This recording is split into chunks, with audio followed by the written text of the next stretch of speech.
নমস্কার। আজ আমার স্বরচিত গল্পের নাম মিথ্যাচার।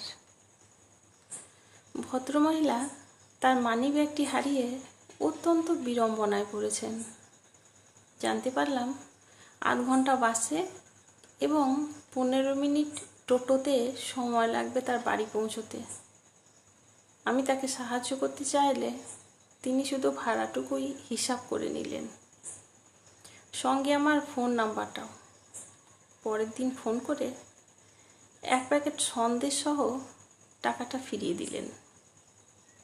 আমি আপত্তি জানালে বললেন, তোমার করা উপকারের দাম আমি দিতে পারবো না বাবা, শুধু টাকাটা দিচ্ছি। এ বয়সে আর ঋণের বোঝা মাথায় নিয়ে পরপারে পাঠিও না বাবা। তারপর থেকেই তার সাথে আমার ঘনিষ্ঠতা বাড়ে। তিনি আমার মাসিমণি, আমি তার নিজের মেয়ের মতো হয়ে উঠি। নিয়মিত ফোন করে গল্প করে মাসিমণি। 1 বছরে বেশ কয়েকবার তার বাড়িতে গেছি। মাসিমণি নিজের হাতে আমাকে খাইয়ে তবেই ছেড়েছে। মাসিমণির ছেলে বাইরে কোম্পানিতে চাকরি করে, 2 বছর পর বাড়ি আসবে। এবার বাড়ি এসে 2 মাস থাকবে। তার মাঝে পাত্রী খুঁজে বিয়ে দিতে হবে।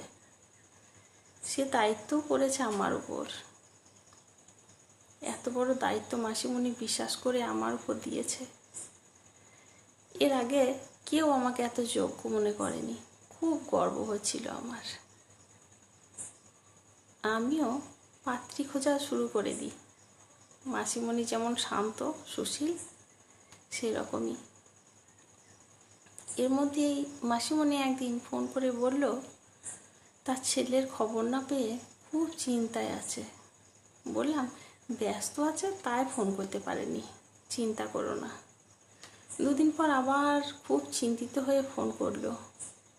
আমি আবার সান্ত্বনা দিতে একই কথা বললাম। একদিন পর তার বাড়ি গেলাম। অত্যন্ত চিন্তার কারণে মাসিমণি আহার নিদ্রা ত্যাগ করে শয্যাশায়ী। অত্যন্ত কষ্ট হলো। বললাম, মাসিমণি, আমি জল দর্পণ জানি। তুমি যদি অনুমতি যাও তো আমি বলতে পারি ভাই কেমন আছে। মাসিমণি খুব উৎসাহের সঙ্গে 1 থালা কাঁসার থালায় জল এনে দিলেন।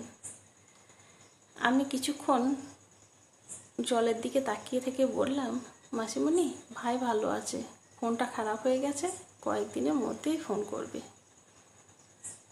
আমি জল দর্পণের বিন্দু বিশেষও জানতাম না। মাসিমণি আমার কথায় প্রাণ ফিরে পেল। বলল, তুই আমায় বাঁচালি বাবা। তারও দিন 4 পর মাসিমণির বাড়ি যাই।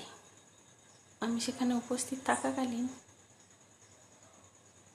একটা ফোনে বলা হয় মাসিমণির ছেলে 9 দিন আগে বিদ্যুৎপৃষ্ট হয়ে মারা গেছে।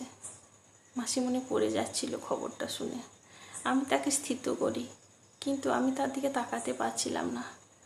বাড়ি ফেরার পর চেষ্টা করেও একবারও ফোন করতে পারিনি। আত্মগ্লানিতে জোরে পুরে শেষ হয়ে যাচ্ছিলাম। মাসিমণি ফোন করে বলল, সে তো চলেই গেল, তুইও ভুলে গেলি না রে। আমার অপরাধটা কি বললি না তো? একবার দেখতে ইচ্ছে করে না নয় রে মাসিমণিকে? আমি তখন নীরবে অশ্রু বর্ষণ করছি আর মনে মনে বলছি, তোমার মনের তুলনা হয় না মাসিমণি। তোমার আকাশের মতো বড় মন, কজনে তোমার মতো ক্ষমাশীল হয়?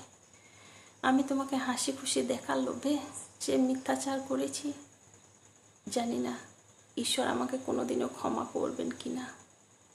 ধন্যবাদ।